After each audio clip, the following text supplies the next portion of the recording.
In the spirit of remakes and games getting a sequel 15 to 20 years later, here we have another example that works in the same line. Similar to Crash Bandicoot and Spyro, Kao the Kangaroo got a sequel in 2022. This means this video is a couple years late. However, I really don't hear anyone talking about it, and I didn't during release either.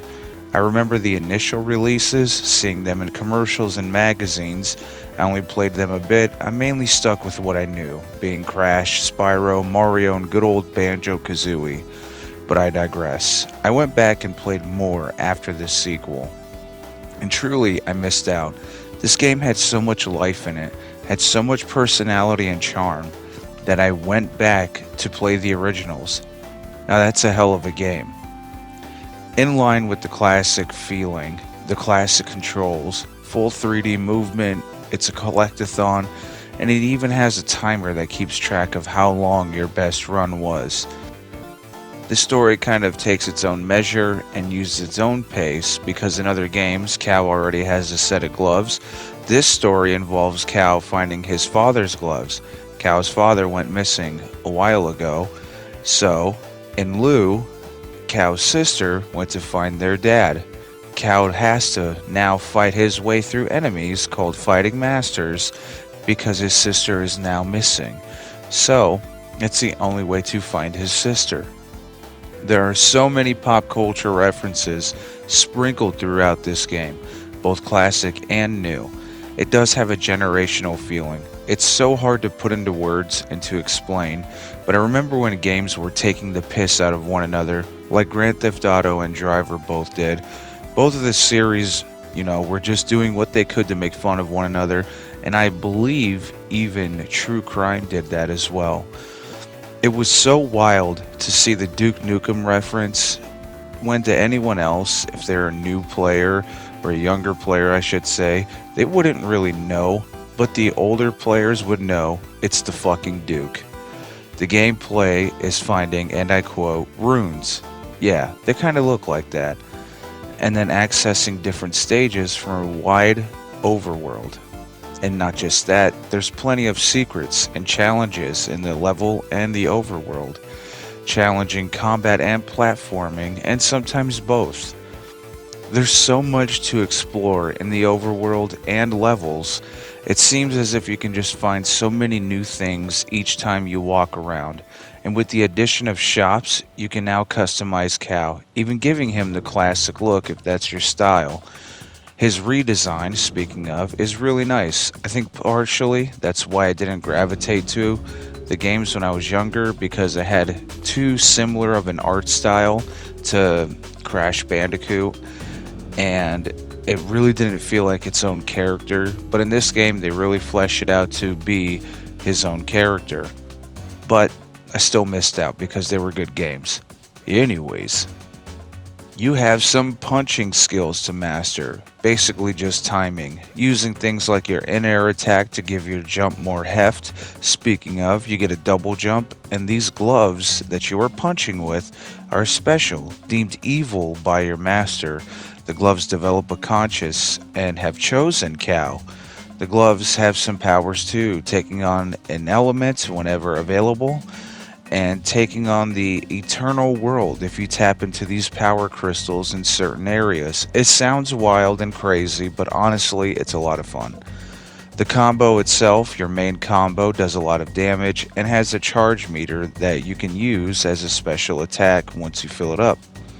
You have a roll, and if you jump and hit the roll button, it's a ground pound. There's so much artillery that you'll find new ways to attack and surprise enemies and take down hordes of enemies with ease and still have enough challenge to keep you engaged.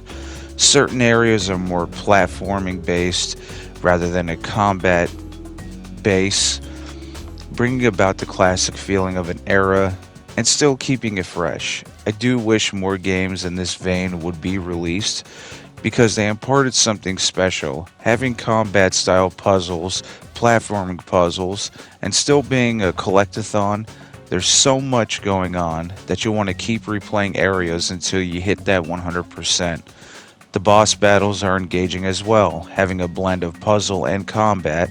You'll have multiple phases and using items like your boomerang to knock things around for an opening and dodging a plethora of attacks. With where we are at graphically and mechanically, I think games like these strive harder because of the bright colors, rendered environments, and smooth gameplay. It really takes you back to a simpler time, but to a much more gorgeous tone. I highly recommend this game. Even if you know nothing about the story, it has a good enough pacing and a good enough setup that you really don't have to know what happens before to play this game, so you won't be lost and it's loads of fun. Games like these defined an era, and with this release, it's easy to see why. It's a must play.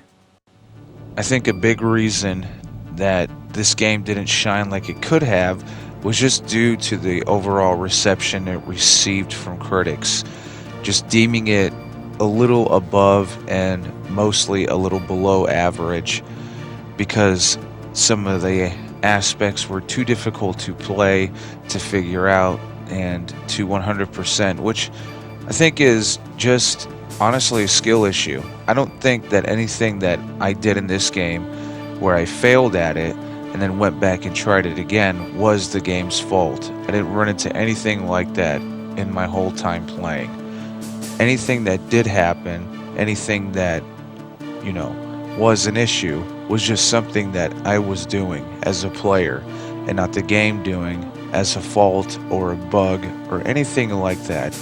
So for me, it's a must play. It brings you back to that era. If this game had released 15 to 20 years ago, it would have been revered as a cult classic. And I don't mean the earlier games, I mean this game. I mean this sequel that we have here. If this released, say, on like the PlayStation 2 back in the day, it would have been a cult classic.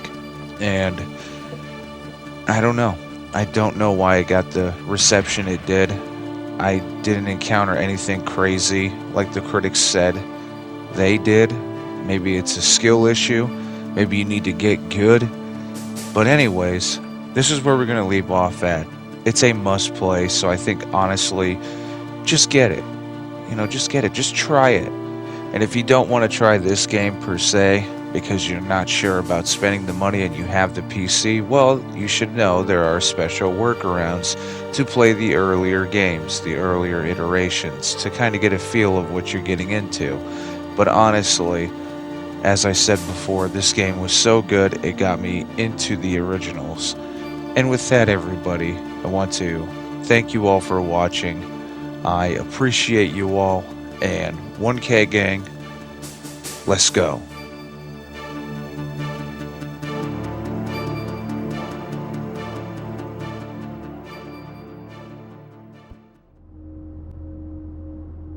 What was that? You found what you look for. Okay, let's do this. Hey! You! Hiding out there in the dark? Come out and face me! I'm Kao, son of Kobe. I came here to kick your butt and chew bubblegum. And I'm all out of gum.